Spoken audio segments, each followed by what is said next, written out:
রাজ্যে সব টোল বন্ধের ঘোষণা, তবু ইলামবাজারে চলছে টোল আদায়, উঠছে বড় প্রশ্ন। রাজ্যের মুখ্যমন্ত্রী শুভেন্দু অধিকারীর নির্দেশে রাজ্যের সমস্ত টোল প্লাজা বন্ধের ঘোষণা করা হলেও বাস্তবে সেই নির্দেশ কতটা কার্যকর হচ্ছে তা নিয়ে উঠতে শুরু করেছে বড় প্রশ্ন।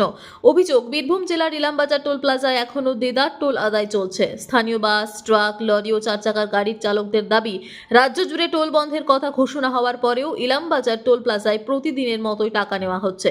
এতে ক্ষোভ বাড়ছে সাধারণ গাড়ি চালকদের মধ্যে।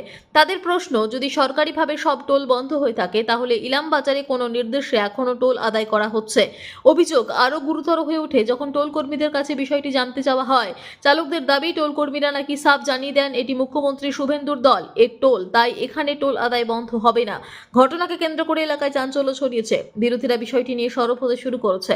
সাধারণ মানুষের প্রশ্ন, প্রশাসনের নির্দেশের পরেও কিভাবে একটি টোল প্লাজা চালু থাকে? তবে এখনো পর্যন্ত জেলা প্রশাসন বা সংশ্লিষ্ট দপ্তরের তরফে এই বিষয়ে সরকারি প্রতিক্রিয়া পাওয়া যায়নি। এখন দেখার অভিযোগের তদন্ত হয় কিনা এবং ইলামবাজার টোল প্লাজায় টোল আদায় সত্যিই বন্ধ হয় কিনা। শেখ রতনের রিপোর্ট, পিবি নিউজ।